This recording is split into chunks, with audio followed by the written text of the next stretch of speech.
Hi, my name is Tim Burns. I run this channel which examines the arguments of Kent Hovind.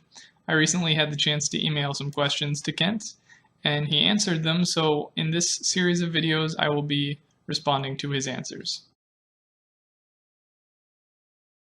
You might have thought this series was over, since I've already responded to Kent's answers for all 10 of my questions, but he also said some things at the end of his video that I wanted to address.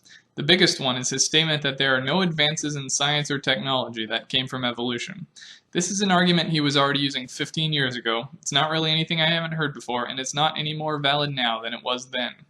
There are a few different problems with this, which is why I decided to make a whole separate video about it. Of course, it's very easy to show what advances our understanding of evolution have had on medicine. The awareness that bacteria evolve is the reason that we make new vaccines every year, instead of just expecting the same old version to get the same results. We know it won't, because of evolution.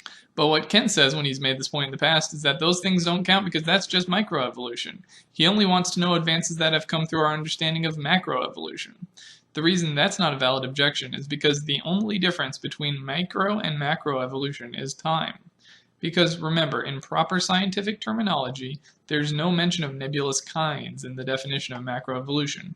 In proper scientific terminology, macroevolution is simply evolution at or above the level of species, not kind, which is something that has been observed and validated many times. So again, macroevolution isn't some quantum leap into a whole different realm of evolutionary change. It's simply microevolution that's gone on longer. Imagine what you would think of a person who claims there have never been any advances in science or medicine from our understanding of aging, and when you point out all the obvious advances that have happened, the person says, no, that doesn't count. You can figure that stuff out just by seeing people age for less than 10 years. That's just microaging. Would that sound like a valid objection to you? It doesn't to me either.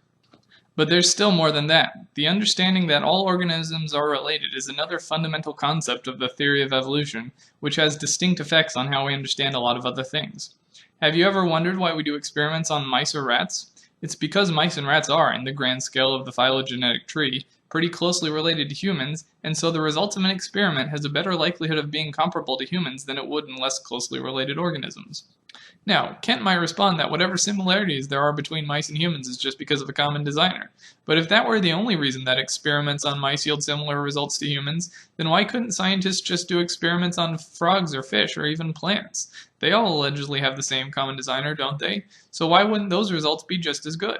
I don't know how Kent would answer that, but the real reason is because mice are more closely related to humans than frogs or fish or plants, and that's something we wouldn't know without the theory of evolution.